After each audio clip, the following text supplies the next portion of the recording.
My name is Jennifer Libby, and I'm the president of the Owen County Area Chamber of Commerce and Tourism, but my most important role today is I get to introduce our esteemed presenter. I've been at the Chamber for about 7.5 months, and about 7 months and 13 days people have been talking about customer service training, and before that we talked about a lot of the feedback we get from members and what are you looking for, what are some value adds you can offer the Chamber, and customer service training kept coming up again and again and again. And I look around this room and I see a lot of faces I know that I think already do a fabulous job of customer service training, or customer service, but I think it's a testament to all of you as well that you're here, because it's always fun to get one or two more things and just kind of reorient ourselves. And there's no one better to give us that training than Christy. I got to meet Christy when I first joined the Chamber, again 7 months ago, and she's come into the Chamber, she's done some team building for us. She's just been phenomenal, and I think one of the greatest things that Christy brings to her presentations is her life experience and her sense of balance. Her official bio talks about the fact that she brings order from chaos, or she's the chaos reduction expert. She's a certified trainer, coach, speaker, and author of the book Life Beyond the Laundry. And so it talks about the fact that we all have so much to do and more to do in a day than can get done, and gives us some simple strategies like 10-minute planning and different things like that. So it is a fabulous book. In addition to that, her business, Simply Balanced Coaching and Training, provides training and coaching to groups, businesses, individuals. She talks about productivity, time management, life balance, and that results, as we know, in increased profits and efficiency. So helping us work with that as well. She has over 24 years of experience in training, coaching, and sales, and she is clearly passionate about helping people reach their full potential, and I can say that from experience, and she's been just a delight to connect with, not only during the training that we've interacted with her, but afterwards as well. She received her master's degree in, her master's in business administration at the University of St. Thomas. And another reason I like her is that she went to the UW system. She went to La Crosse. I went to Eau Claire. So I really, really appreciate the investment of your time and your resources this morning to be here. I sincerely know you're going to truly enjoy it. And at this time, it's my honor to turn it over to Christy Tryhus.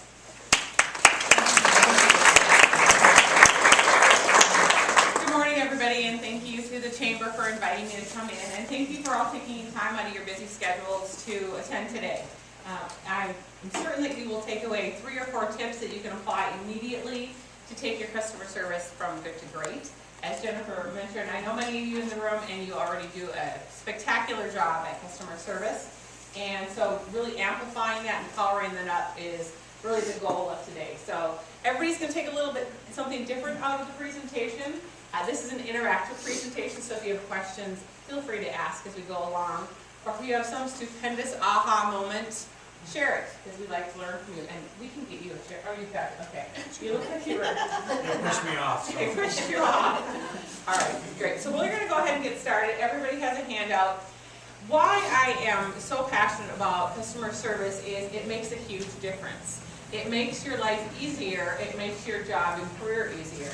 I like to share a story that I learned when I was working in my corporate America job, and how important internal customer service is. Because today what we are going to be talking about is customer service from the inside out. We're going to spend a majority of our morning talking about internal customer service, and then we're going to flip it out and talk about external customer service. Because both are equally important. Without internal customer service being strong, you cannot have strong external customer service. You could try to trick people, but it doesn't last very long, because our customers are intelligent and they can see right through that. So the reason this works internally is I like to share a story. I used to be in sales, and in sales you had to work with many different departments within your company. There were some salespeople that worked with people inside the company very, very effectively. There are some people that when they called external departments such as drafting or accounting, they didn't even pick up because there's caller ID. They're like, oh, seriously, that person's calling again? And they just go, oh, I'll let it go to voicemail and deal with them later. But with the people that had strong internal customer service, treated those people with respect, gave them timeliness to accomplish what they needed to accomplish, they would pick up the phone and handle them in a timely, professional manner. It was very, very strong and evident. And so that is why this is so important. To get more done in less time, if you practice strong internal customer service, you will get more done in less time. So that is why we talk about this. And then on the flip side, it just goes outside the door. So we're going to be focusing in on 3 main points to power up customer service from the inside out. We're going to be talking about communication, because really everything we do is about strong communication skills. But it all comes back to that. The second thing everything comes back to is trust and credibility. So if you have those 2 things going for you, you will be successful, you will be productive, and you will be less stressed. All of this comes together with less stress as well. The third component we're going to be talking about is the power of a positive attitude. And there are many people in here that I know that already have a super positive attitude. But it's amazing how much more positive you can be. And I'll share a little bit about what I learned in my life in regard to that. Then we're going to be talking about the power of 1 extra degree. And just going that little bit extra to make the difference. And we're going to leave with actions, what you can actually do in your company, in your job, to give that 1 little extra degree. So those are the few things that we're going to be discussing today. There are some ground rules for the morning. And these are really important ground rules. It's important that you have fun. If you have an aha moment and go, oh my gosh, I never thought of it that way, share it with the group. Because that's how you will learn more, and that's how you will solidify that in your brain. If you think of something, oh, I never thought of that, write it down on your handout, because just have notes all over this. Because if you think of something great and you don't write it down, you'll forget about it in 6 seconds. That is all our brain can remember and recall. It's kind of like the brain of a goldfish. Goldfish remember for 3 seconds, but we can remember for 6. And so write it down if you have an aha moment, and then stretch yourself. Just stretch yourself to grow a little bit and be a little uncomfortable. It's all about the journey that we go on, and when we stretch ourselves to learn more, that's when we go from good to great. And when I work with people on goal setting, one of the things we always talk about is creating stretch goals. And stretch goals make you a little uncomfortable, so if you're a little uncomfortable with one of the topics that we talk about today, that's okay. So just go there. We are going to talk about what internal customer service is, because some people kind of know what it is, but they're not real certain. But what internal customer service is a service that we provide our fellow employees and other departments within our organization. So I want you to think about, on your handouts, I want you to jot down who are your internal customers in your company.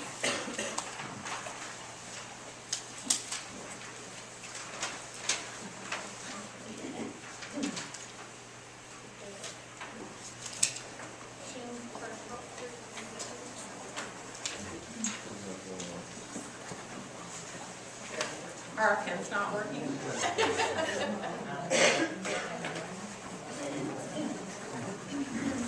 have more pens. I got one. You got one?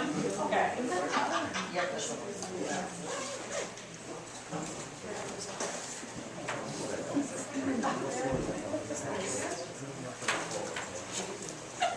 I might have one.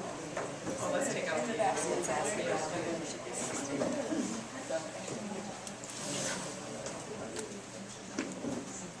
Well, the pens must have gotten too cold, because it is pretty cold, you know. And another blizzard's coming. But we're going to be positive about that. There's only 21 days till spring. And it'll be 70 degrees and sunny in 21 days. All right, who are some of your internal customers? My staff. Your staff, yes. Who else? Shipping, receiving. Shipping and receiving, that's a big one. And that can really make a difference in your job. Accounting. Accounting, yes. Product managers. Product managers, yes. Who else are some of your internal customers? Coworkers. Coworkers. And it's so much easier to build strong relationships with them. And so we're going to be talking about that. I like the second bullet here. Excellent customer service leads to customer satisfaction, just as excellent internal customer service leads to employee satisfaction. This is important information here. The end result of having good internal customer service is increased job satisfaction. Your employees stay. You retain your employees. People don't stay places they don't like to be. There's plenty of other jobs out there. So if you have strong internal customer service, people will look forward to coming to work. It's really important. There's a study that was done out there years ago, and this group from, I can't remember the university, did a study on employee satisfaction. And what they did is they got a room full of managers, and they got a room full of employees. And they asked them, why do you come to work? Why do you have the job that you have? And they ranked these categories. And they asked them, well, what really motivates you to come to work? The management team that they talked to said money. That's the number one motivator of why my employees come to work. And then on the employee side of things, the number one answer was appreciation. They came to work because they felt appreciated, and that's really what motivated them. Appreciation was number 10 on the manager's list. There was a huge disconnect on what managers thought. So appreciation is really important. That's what creates the good retention and the good employee morale. So that is why this is important. We are going to go ahead and go into the power of communication, and then we're going to have a little DVD after this segment. The power of communication. Good questioning plus excellent listening equals powerful communication. You have to have both. Who in the room has ever taken a speech class in high school or college? Majority of you. Who in the room has ever taken a listening class? Good. There's usually about one or two. Quite often there's none. But we were taught how to talk. We were not taught how to listen. So we need to work on how to listen, because as you can see, both are required for excellent communication. What I like to tell people is they have 2 ears and 1 mouth, they need to use that in that proportion. And that will help you to rein it in. But this takes practice, because we love to talk. We love to hear ourselves talk and go on and on and on. But listening is a little bit more difficult. But it's required in all aspects of your job. And so we need to work on that. So, some techniques on, I got ahead of myself here. I don't want to miss a great story to tell you guys. So some techniques on asking good questions. There are open-ended questions and there's closed-ended questions. We've all heard those. So what is an example of an open-ended question that one of you might use in your job? And your address is? Yeah. You want to get more information out of them. There are times when you should just use a closed-ended question. You don't want them to go on and on and on and on and on and on. You don't have time for it, and it's not necessary. So there are times when you strategically should use a yes/no, because closed-ended questions are yes or no answers typically, or a short answer. They can't go on and on. We have times that we have to do that. There are times when we need to find out a little bit more. And so you ask an open-ended question. And you can ask them, well, tell me how you're feeling about this particular situation. That's when the listening comes in. Then you have to listen. What people have a tendency to do is when they ask a question, they either ask a second question or they answer the question themselves. Or they ask a question and instead of listening to the person, they're thinking about what the next question should be. So you have to retrain and reprogram your brain to actually listen, but that is very difficult. So if you have troubles listening in your life, I encourage you to practice it. And a majority of people do have to practice. One of the techniques that I recommend that people do is Google how to improve your listening skills. And then you'll identify 2 or 3 items that go, you know, I could do that. We'll put them into action. But we're going to actually do a little bit of work around listening right now. And because listening takes focus, and it takes eye contact, and you need to practice at it.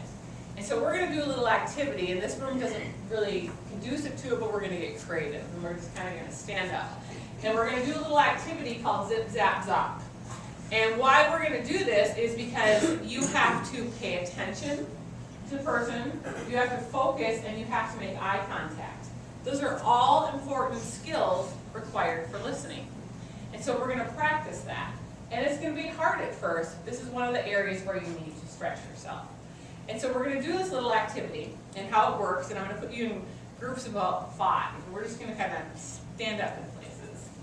And how this works is in your group of 5, you're going to pretend you have an imaginary ball. And you're going to throw this imaginary ball, and I might throw it to Brenda, and I'll go zip. And I'm going to look at Brenda, and I'm going to focus on Brenda, and she's going to catch the ball. And then she's going to take it and throw it to somebody else, and she's going to go zap. And that person is going to have eye contact, and they're going to focus. And so you have to be fully engaged and fully paying attention. You cannot have any other distractions. That is why people struggle to listen. So we're going to do that activity, and then we're going to come back together and talk about how that helped our listening skills and why that had challenges.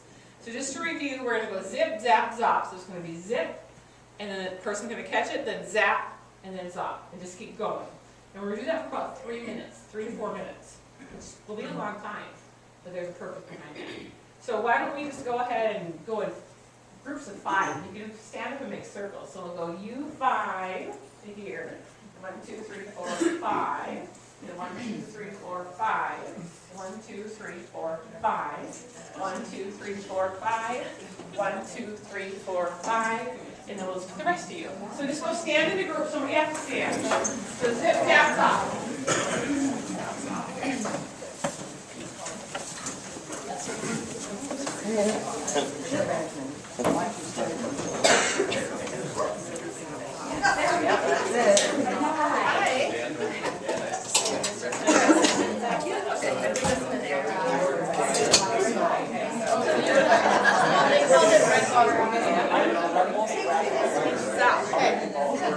Yes. Why? I'm ready to catch the ball. You want me to throw it? Yes. I'm ready to catch it. Yep. Zip. Zap.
Very easy.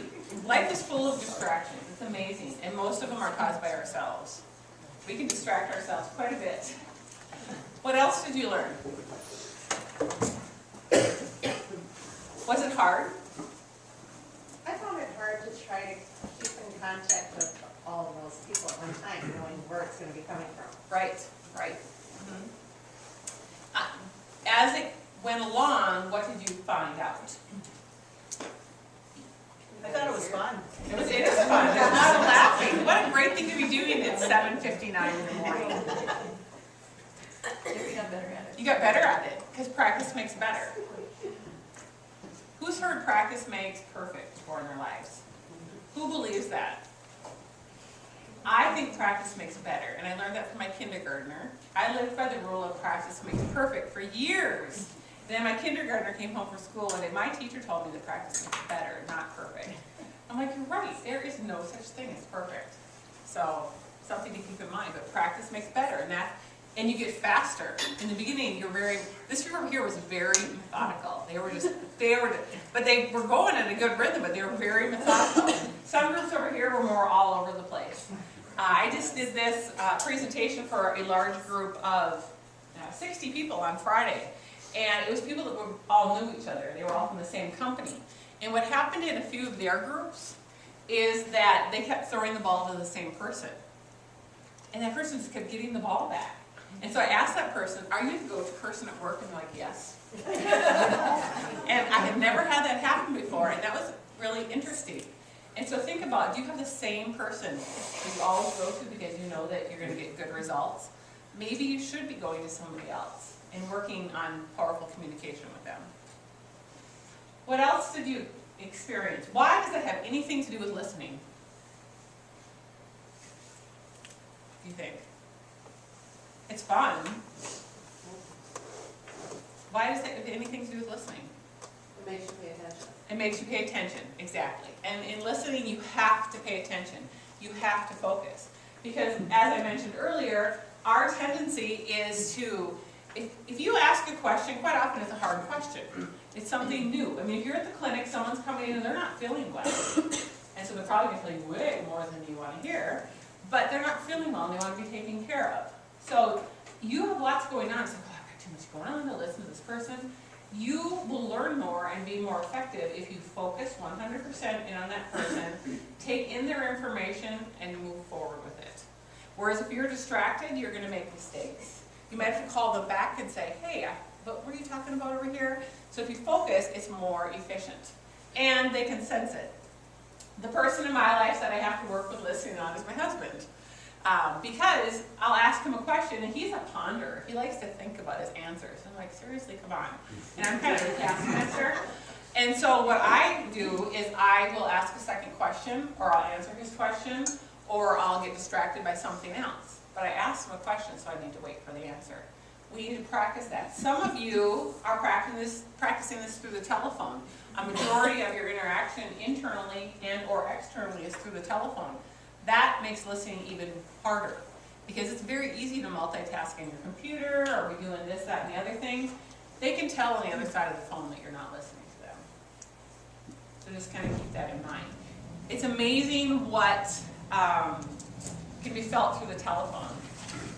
One time I did this presentation for a company up in Minneapolis, and at the end of the presentation, it was kind of an ironic group of people. It was salespeople and accounting people in the room. I thought, well, that's an odd combination to bring together, but that's what they did. And so at the end of the presentation, this girl, and this is really not appropriate, but I'm going to say it anyways. At the end of the conversation, this girl stood up, she goes, so you mean when I hang up the phone from the salesperson and flip them off, they can tell? I'm like, yeah, they can.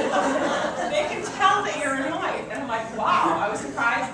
But that is, I mean, that's an exaggerated example, but she really said that, so I feel like I can share that. So yes, that they can tell. So think about it that way. Internal customer service. All right. So listening is key. That's a great way to practice and increase your awareness. On your handout, it talks about when you ask an open-ended question, it gets greater results. You get more information than you need. And then it flips to active listening. The key is assessing the needs and creating understanding. So it's all a two-way street. And so good questioning plus excellent listening equals powerful communication. At the bottom here, this is one of my favorite quotes. Life is 10% what happens to you and 90% how you respond to it. So we're going to talk a little bit about that. And there's an important equation in life. And I've kind of been playing with this equation for the last 6 months, and I can't find a place that it doesn't work. I've used it in different classes, different presentations, and I've used it with my kids. I've used it in work situations. It works with everything. And what the equation is E plus R equals O. And what that is the E stands for event. And then the R actually stands for react. And then equals the outcome. So something happens and you react to it. And how you react to it determines the outcome of the situation. So if an event happens that is stressful and you act with lots of drama and exaggeration and go, oh my gosh, the outcome may not be the best.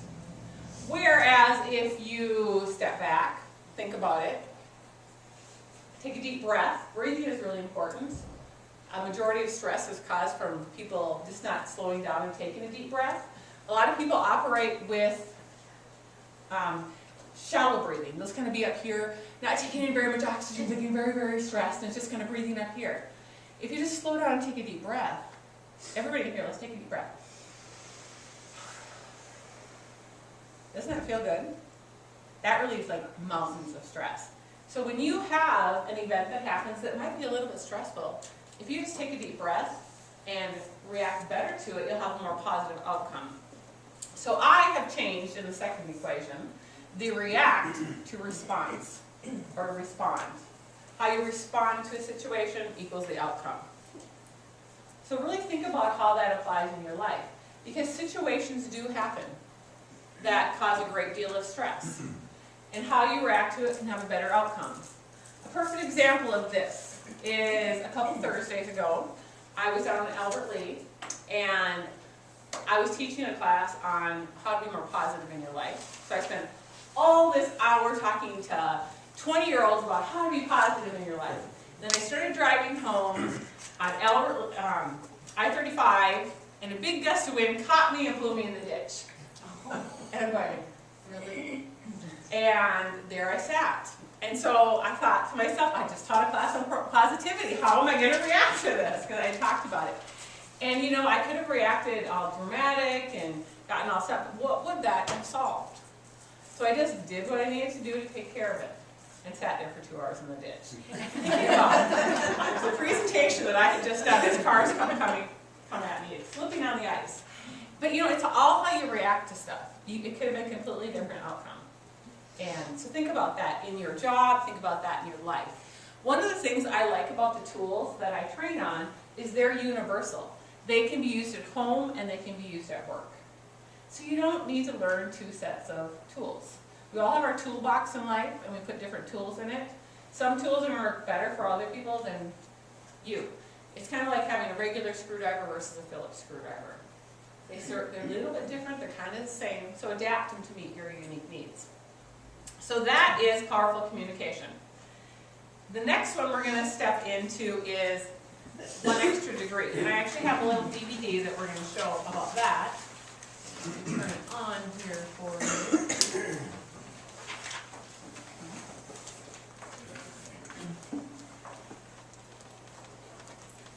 We want to get the lights.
to think about and help you go that little extra mile.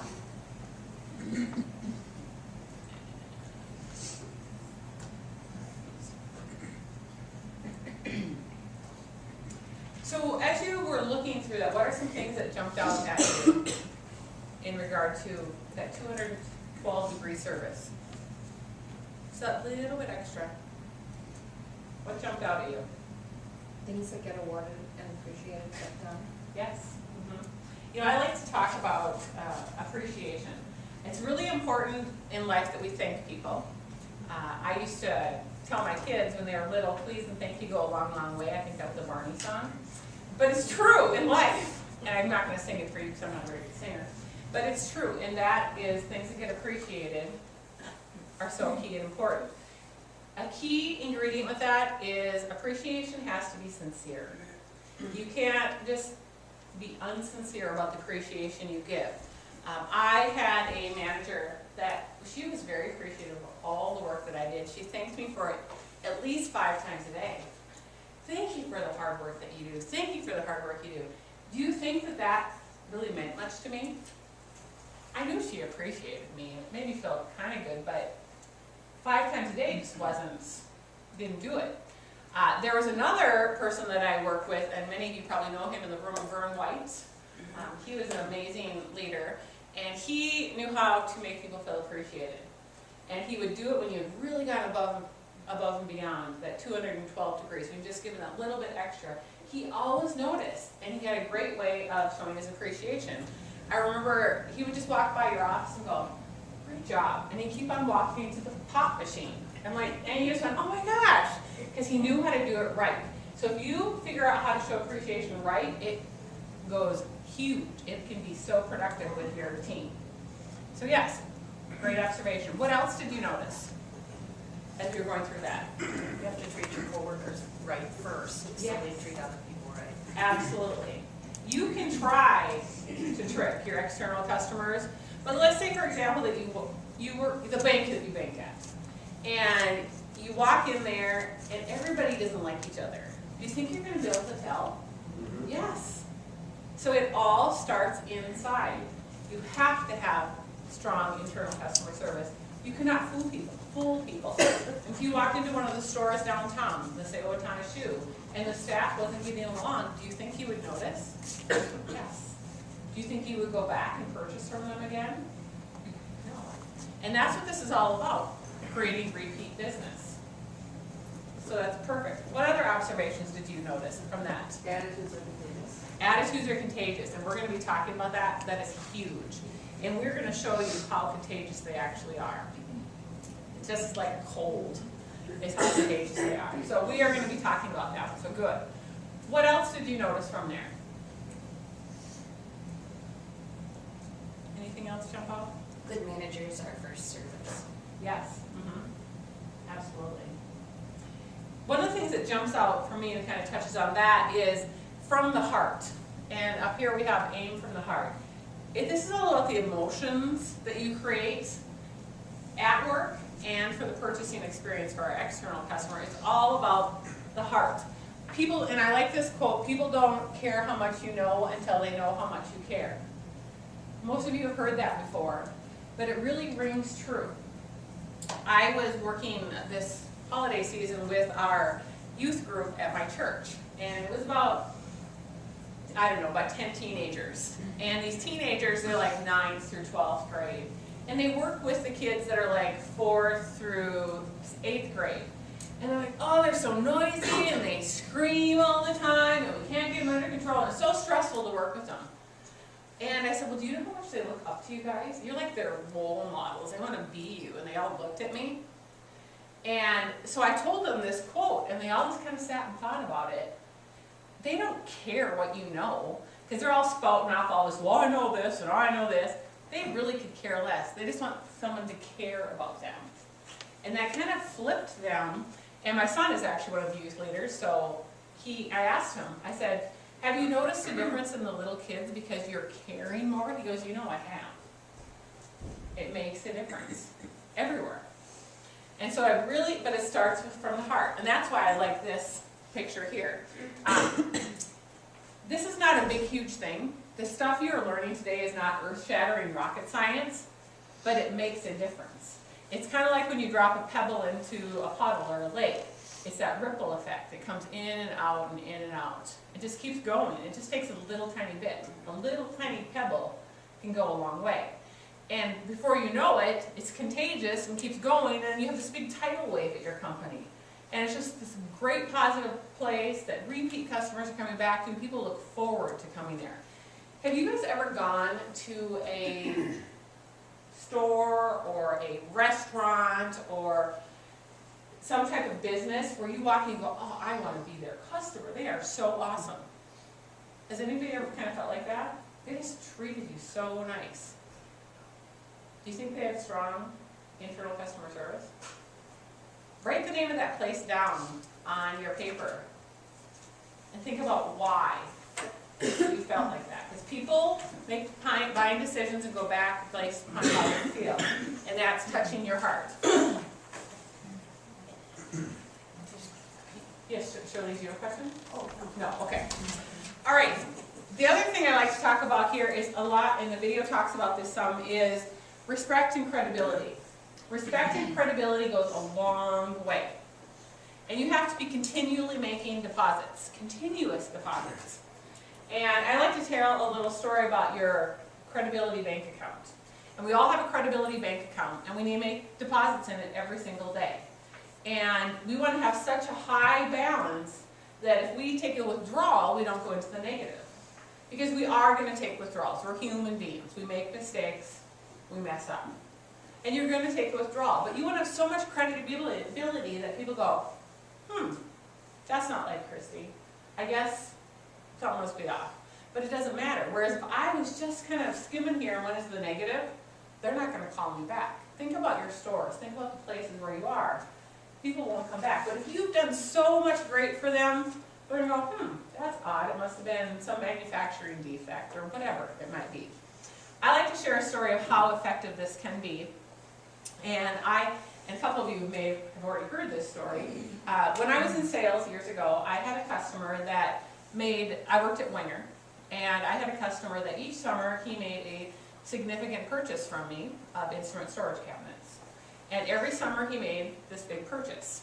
And my sales forecast was built on that purchase because it's built on history. One summer, this gentleman called me up and he said, Christy, I love working with you, but I spend too much time on the phone with your customer service department getting my cabinets fixed because they arrived damaged. I'm like, well, that doesn't even make sense. And I said, let me do some research and check into it. Well, come to find out that it was in a big city, and the freight company was subcontracting the delivery to a little tiny freight company, mom and pop shop, and this mom and pop shop was driving up to the school and pushing the cabinets off the back of the truck and driving away. So they were breaking. So with the help of my shipping department, which I had excellent internal customer service and relationship with, we fixed it. So I was able to call the customer and say, we fixed your problem, it won't happen again. He continued to buy from us. Now, if I did not have a high credibility bank account, he wouldn't even have called me. He would have gone to my competitor. But because I had that, it wasn't like us, and he knew that. It wasn't like Winter to do that because they have great quality products. So something was off, and he knew that I had that relationship, that trust and credibility with him, that he would call me and give me the opportunity to solve it. The reason I point that out is because you have to have your bank account so high that if somebody else makes a withdrawal for you, you can still remain in the positive. I didn't make that withdrawal, the freight company did. Does that make sense? How do we make deposits into our credibility bank account? What are some ways that you do that? Doing what you say to them. Doing what you say you're going to do in a timely basis. Probably fixing his problem Yes. added a deposit to your credibility account. Yeah. Having a solution-based mindset. Taking a genuine interest, showing the customer you're not just trying to get their money, but you actually care about what happens. Absolutely, absolutely. You know, another way that people can quite often, and I like this when businesses do this to me, it actually just happened to me yesterday. Somebody was trying to get my business, and we had a 45-minute phone conversation, And at the end of the call, she told me, my product is not the best solution for you. Why don't you go here instead? Am I going to do business with her in the future? You bet. Not at this time, but you bet. So if you have a customer come in and what you have to provide isn't their unique, what they really need, don't try and make it fit. They'll come back to you because you have high credibility. Or they'll send somebody to you. Repeat business or referral business is just as good. It's better, actually. All right, what else makes deposits into your credibility bank account? Honesty. Honesty. That's huge. Honesty is very huge. So we want to focus in on that. Any other things that people think about? Being genuine. Being genuine. Yes, being very genuine. They need that. So that is the power of 1 extra degree. It's just going that little bit extra. When you do that, when your team is really successful at that internally, celebrate your success. When you achieve a milestone, celebrate your success. Just don't move on to the next thing. You need to solidify those emotions that, wow, we are great, we are rock stars, we did awesome. But push through to those end results. With the Olympics being on last week, there was, and some of you have probably seen this video clip, there was the cross-country skier that was going for the gold, and about 2 ski lengths before the finish line, he started, woohoo, I won. He celebrated his success a little bit too soon. He almost got silver because the person behind him just leapt forward and it was a photo finish. So you have to make sure that you push through to achieve those results and those goals, but when you get there, celebrate your success. It makes a difference. That 1 little extra degree makes a difference. When you think about NASCAR races, those race car drivers win, the Daytona 500 was Sunday. Those race car drivers win by a millisecond. The difference between first place and second place is thousands of dollars. Golf tournaments, the big winners, thousands of dollars. That little extra degree makes a difference. When you think of your competitors, do they do that 1 extra degree that you don't? Or are you the person getting that 1 extra degree? So I want you to just think for a minute here and write down what can you do in your job internally. We're not going to talk about external yet. What can you do internally to make your internal customer service? You all wrote down who your internal customers were. What can you do just 1 little degree better to make your internal customer service with that person better? So I'm going to give you about a minute to think about that. And jot it down.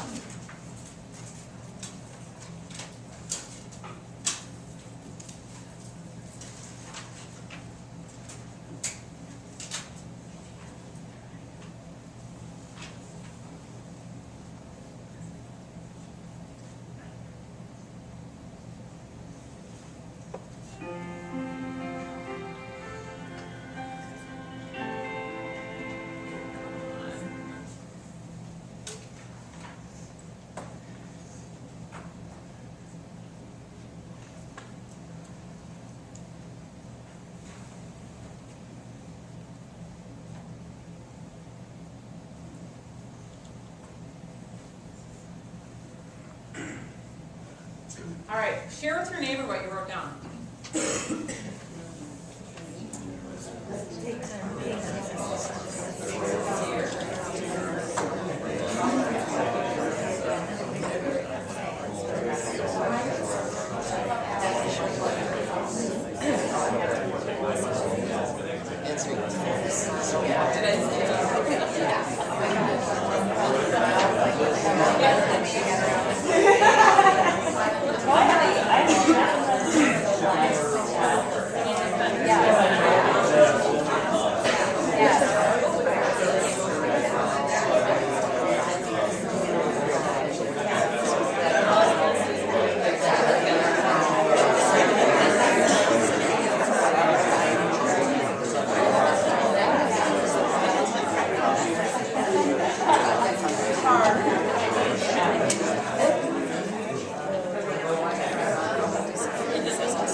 write down if you want to volunteer your ideas?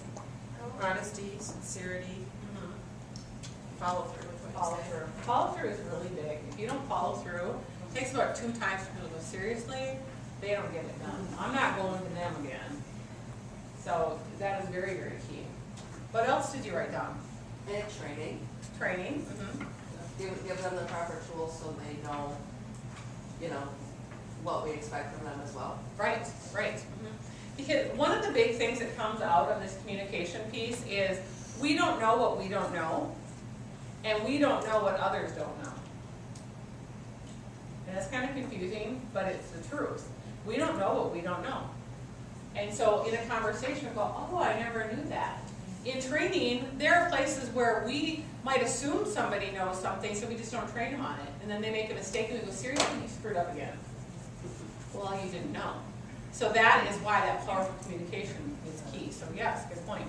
What else did you write down for going above? Yes? I compliment, please, and thank you more, and show your care, show you care. Show that you care, yeah, absolutely, that's great. That's great. Anybody else want to share? Try not to focus on too many tasks at one time. Yes. Take one and then 10. Right. And that's actually a great, why we did that zip zap zop. Because multitasking has its purpose, but really the opposite of multitasking is focus. And when you focus, you get more done, you get it done better. And so when you focus in, that will be that 212 degrees. You don't want to have those distractions in place. It's good to share. Does anybody want to share the last one? I like to make my coworkers feel like I'm happy to work with them. Right, right. You know what goes a long way, 212 degrees, and I actually have some sitting on the corner of my desk, is a handwritten thank you. People that get a handwritten thank you save them. I got one in the mail yesterday, and it was from somebody I haven't talked to for months, and she sent me a little thank you note about something I did. I'm like, oh my gosh, it went in my Remember Why box. I have a Remember Why box both in my inbox and my email, and a little box on the side of my desk. And when I'm having a schlumpy dumpy day, I open up my Remember Why box and I read it and go, oh, this is why I do this. So if somebody goes above and beyond, your 212 degree could be just to send them a little hand note saying, you rock, thanks for your hard work. People forget about those things. All right, I left you space on your handout to write down how you can also go 212 degrees at home. And so you might, at some point, want to jot down how you can do that as well, is at their universal. And you can use this concept at home as well. Because you need to have strong internal customer service at your house as well. It gets noticed. My boys actually, I've got 3 kids, and I've got a 20-year-old in college, and then I've got a junior in high school and a 7th grader. And my junior in high school loves to like make fun of being positive and stuff. And go, oh, come over to my house, it's really positive. I'm like, and it makes me laugh, but his friends appreciate it. And so it's just kind of a joke in our house. But it is that 212 degrees, and I raise them that way to go above and beyond. And it gets noticed in things that they do in the community. They don't always do it at my house, but they do it in other people's houses, and other places at school. And so it's a life skill, so teach it to your children. All right. We are going to talk about the power of a positive attitude. And the video said, attitudes are contagious as yours worth catching. And many people in this room are already positive, and you might be going, seriously, I don't need to talk about the power of a positive attitude. I am already a positive person. So I want to share a couple stories about how you can be more positive. Because if you're an 8 on positivity, you can be a 10. If you're a 3, that's fine. Take it up a notch. By incorporating these tools, you can take it up 2, 3, 4 notches. And what I learned, I want to share kind of a couple stories on how this is so important. I learned the activity that I'm going to share with you guys this morning about 3.5, 4 years ago. And I have always been a pretty positive person. But what I learned through doing this exercise that I'm going to teach you guys is I was not very positive to myself. I had a lot of negative self-talk, and that can affect us. And so this exercise helped me to reprogram my brain and be more positive to myself. The end result, a lot less stress and chaos in my life. I live a healthier lifestyle as a result of it. And so I'm going to be sharing that with you. But what I want to talk to you about is there are 50,000 pieces of information that come at you every day, both consciously and subconsciously. It's the news, it is the radio that causes so positive. That's right. The radio, what people think about you, the advertising we're exposed to. It's 50,000 pieces of information. Did you know that 80% of those are negative? So you're just being bombarded by negativity all over the place. So if you can just flip some of that, you will be stronger in your life and you'll be less stressed. And so I want to demonstrate, and I actually need a volunteer to do this with. And the person cannot have carpal tunnel or any right arm issues because I'm going to push down on your arm. So, and you'll be glad you did it. So if there's any courageous volunteer that would like to, that has no arm problems, to step up, I would greatly appreciate it. Be brave. You'll be glad. I'm free of arm problems. Good. You'll be glad you did it. All right. All right, and you're Maria. Okay, so we are going to do this experiment. I'm going to have you stand right over here, and I'm going to have you put your arm out. And what I'm going to have you do is think something negative about yourself, and then I want you to hold your arm up, and I'm going to push down on it, okay? Okay. All right, so think something, and we're going to leave you with lots of positive energy, so don't worry about that. So think something negative about yourself. No problem. Okay. It's easy for people to do that. Now, you ready to push down your arm? Ready. Negative. Your arm goes down quite easily. And I'm pushing quite hard, not very hard at all. And you're holding your arm up quite hard. Now, I would like you to think something positive about yourself. Okay. Okay? Hold your arm up. Positive. I can't move it, and I'm pushing way harder. So that is how strong our thoughts about ourselves are. Now, so be more positive and you'll be stronger. Now, I want you just to clear your mind, and I want everybody in this room to think, not say, something negative about Maria. You don't know her, but just think something negative. So, everybody think something negative. You hold your arm up, and I'm going to push on it, okay? All right. All right, everybody got it? Negative? It went down easier and faster. And you're just thinking stuff. Now, I want the whole room to think something positive about Maria. Then I want you to hold your arm up. Ready? Okay, hold it up. Very good. Even stronger. Thank you very much. Yeah. For volunteering. Isn't that amazing? You are so weak when you have negative coming at you. And you think negative things about yourself. And you do think negative things about your coworkers. Who has ever, and you do not need to raise your hand, walked into work and go, seriously, that is an ugly dress she wears. Women are terrible about this.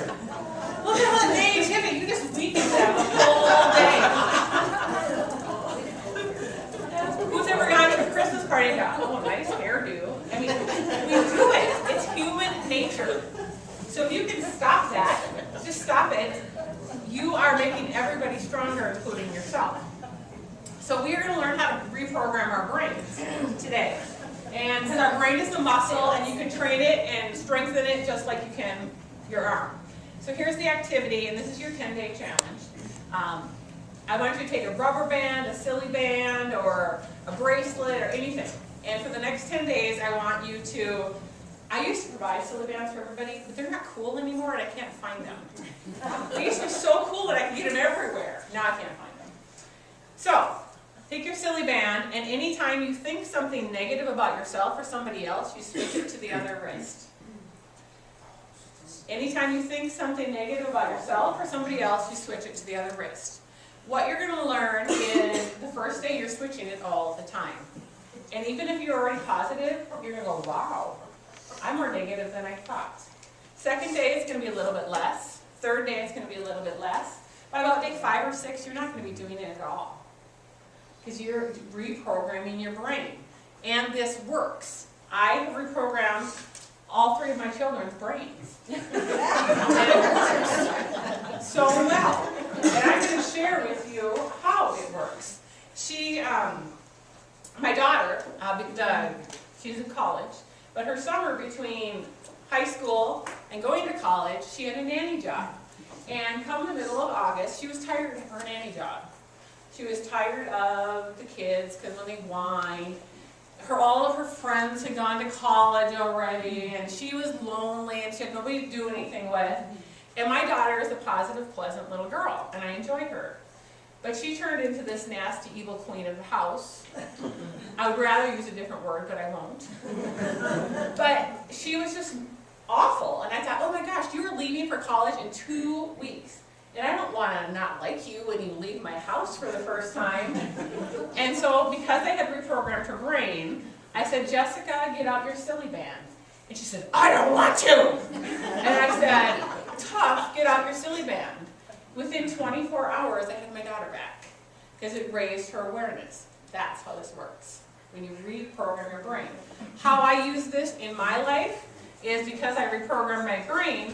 If I know, I do corporate training at companies, and if I know I'm going to be going into a more negative environment, I have a bracelet that I put on just to raise my awareness of, you really need to be positive today. This is a little bit more negative. I did not wear one today, you notice, because I knew this would be a positive room. The other thing I use it for, if there's mornings when we wake up, even if we love our job, because I love my job, there's mornings we wake up and go, oh, I don't want to do this. So I put my bracelet on and go, okay, yes, you love this, be more positive. And that's how this works. Back to my daughter, she, as a freshman, it can be stressful being a freshman in college. And it got to be her finals after the first semester, and she was way stressed out. I was keeping track of her on Facebook, because they never call home, but you can tell on Facebook if they're struggling. So I noticed that she was, and I called her up, and I said, Jessica, get out your silly band. She goes, I just did this morning. So it's a tool, and it works. So here's your 10-day challenge. For the next 10 days, anytime you think something negative about yourself or somebody else, switch. And people quite often ask me in my presentations, well, I have this coworker, and I don't really want to tell her she's negative, but oh my gosh, she could benefit from this. So here's how you do that. You go back to work today and say, I just went to this awesome presentation, and I learned the coolest tool, and I'm going to do it. You want to see what it is? And you share it with them, and you just take it from your aspect and say, this tool was so great, I said, I can't wait to work on it. You would love doing it. And you just kind of gave them a gift. So that's how you do it at work, when there's that negative Nelly. We all have that negative Nelly that we don't want to deal with. So, attitudes are contagious is yours worth catching. Any questions on that? Now we are going to flip into, we've talked about internal customer service. We've talked about powerful communication, the power of going that one extra degree, and the power of positive attitude. Those all work. Now we are going to flip to external customer service and how to increase our external customer service. Guess what? You already learned it. Powerful communication, 212 degrees, and the power of positive attitude. People come where they are treated well. People come where memories are created. So now we're going to talk about how to create the memories at your place where you work. Whether you're a retail store, a manufacturing facility that sells people, the clinic, people come to places where memories are created, where they have a positive experience. And so we are going to learn a little bit about this. And I'm going to put this DVD in, and it didn't want to work for me before, so we'll see if it does now. Man, it's going so good.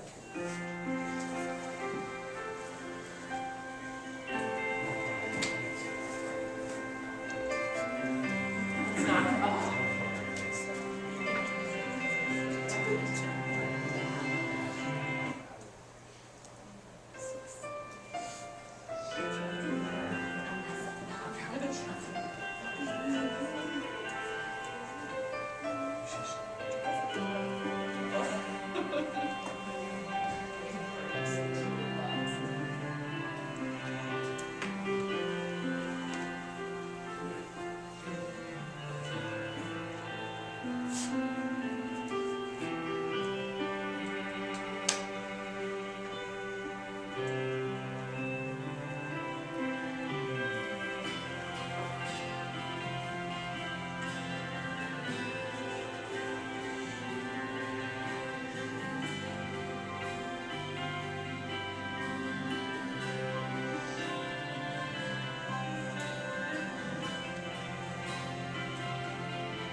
tell that story, that is a true story. And there's always something that brings tears to your eyes, that's okay. Because it is really sweet and it's really true. So this quote really sums it up. Whether you think you can or you can't, you're right. You can make this little difference. This is the part that makes your company unique. It's what brings people back and what creates the memories that people come. People buy for emotional reasons because the emotion that the experience they have creates that emotion. Think of Disney World. That is all based on the emotion that you get from going there. They don't even have employees, they have cast members. Because that is how much they've embraced this concept. What jumped out at you as you were watching that? That was the 1 degree above. It was the 1 degree above. They tied perfectly together. It's just that little bit. It was a scrap of paper in a grocery sack. One of the things that I really like in that is people's time is really precious to them. When you ask people how they are, they quite often say busy. Well, if people are so busy, why did they wait extra in the grocery store line? Because they want to feel appreciated as customers. And people will make time to have an experience. They'll take longer time to buy shoes at Owatonna Shoe or to go into Costas and pick out great candy and visit with people because it's so friendly down there. They'll make that extra time. What else jumped out at you? The attitude was contagious to another department. Yes. The floral department picked up on it. And you know, wouldn't it be fun, that little old lady that comes to the grocery store and you give her a pin of flour on her dress for the day, that made her month. Or that little girl that you bring a little flour to, that mom took notice of that. She's coming back to the grocery store because she treated her kid nice. Yeah. What else did you notice in there? You don't have to be important or top of the line to make a No, difference. absolutely. It comes from everywhere. It was just Johnny the Baker, just the baker with Down syndrome. But everybody is important. Everybody can make a difference. It's from the bottom down, the top down, the sideways, every which way, it makes a difference. And sometimes you have to think a little hard, think of your way. Yes? Well, I think that he personalized it, Yeah. that he took the time to sign the back of each of those. Yeah. Isn't that amazing? Yeah, he took the time to do it, and it makes a difference. And so, do you think that all of you can do that in your jobs? There are some companies that are embracing this concept, and you may not even realize they're doing it. Think about, is your company doing that? Because there's things that you can do to make you unique, but there's ways that your company can also make you unique. Why people come to you. We have choices to buy. I mean, like when we buy our flowers coming up this spring, we have lots of places we can go, but we're going to go where the place where they're helpful, they create the memories, and they stand out above and beyond. So, think about how your company can do it and how you can do it. One of the companies that stands out to me, I go to Quick Trip a lot to buy milk, and they always say, see you next time. I think they invited me to come back. Well, I'm sure I'm going to come back. It made me feel important and like they like me or something. So, and I like to be liked, so they like me there, so I'm going to go back. They don't even know me, but hey. What other companies can you think of that stand out that do something like that? Anybody come? Anybody? Walgreens does it. If you go get a prescription filled at Walgreens, they say, be well. Just 2 words. It's just little. These are not big, huge things. But gosh, they make a difference. All the little things in life add up. It's not this monumental change. When I work with people or companies on change, they're like, okay, let's do this big, huge thing. No, it's just the little things we change. And it all adds up. Can anybody else think of another company that does something? Here, I'm here with the hotel, and I know me personally, I try to train my staff is to tell people to travel safe. Yes, that's important. Because they're, they're in and out, they're here for a day or 2 typically, and they're traveling somewhere else. Right, right. So, especially with the bad weather we've had. Absolutely, every Thursday. Every Thursday. It is every Thursday. Oh, we had a break in between? Yes, I didn't notice. Exactly. So it adds up. But if you're going to say it, make sure you can deliver on it. Because there are stories that I hear where people have this thing that they do, and then somebody actually, like at a checkout at a store, did you find everything you need? Well, you know, I didn't find this. And then the clerk goes, I don't even know what that is. And they can't help you. So make sure your staff is trained so that they can help and deliver that promise if you're going to do it. Here's a nice little picture that I like. Together we will achieve results. So what I'd like you all to do right now is to think about your job and to think about where you work and how can you personally create that unique memory for your client. And you may not have an answer right now, but I want you to kind of think about it for the next minute and jot that down on your paper. And then we'll come back together and conclude. So just what can you do? Just small.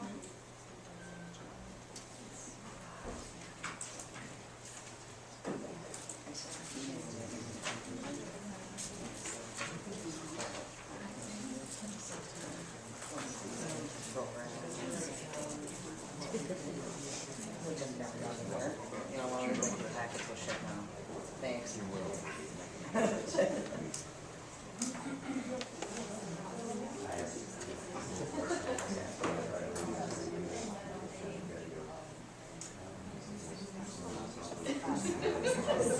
Yeah.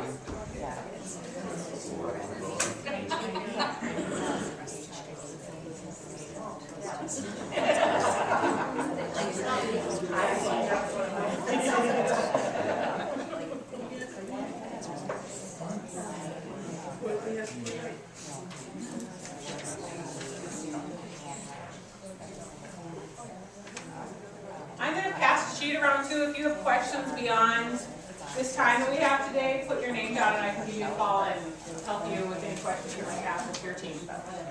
So I'm passing the sheet around if you want to visit with me more. All right, let's bring the group back together. Keep this going. Do not go back to work and just shove this piece of paper at the side of your desk and go, oh, I'm busy, I have so much to do. Keep the momentum going. There's lots of different companies represented here.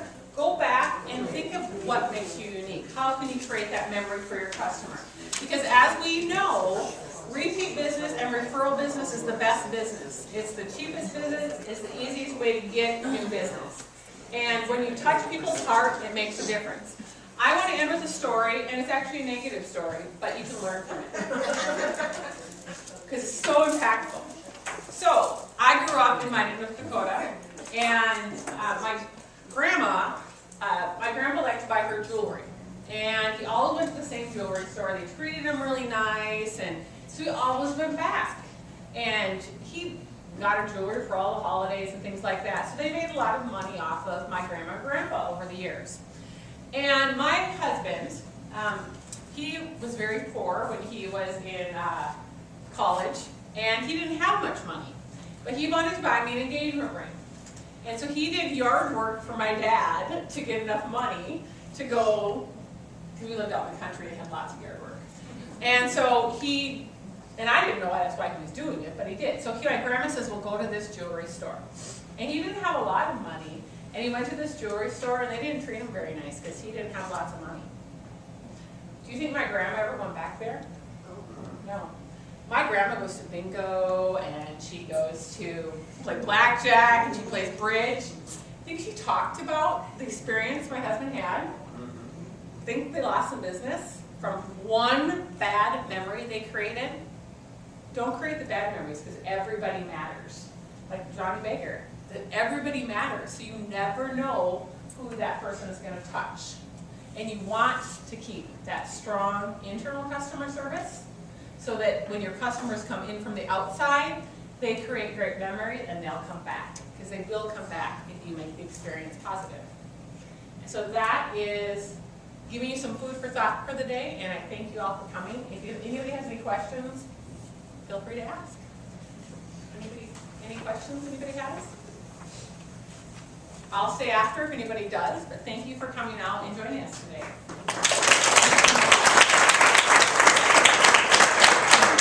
I'd also like to thank the American for hosting us this morning. Tammy, thank you for having us. You're welcome. Thank you. Thank you.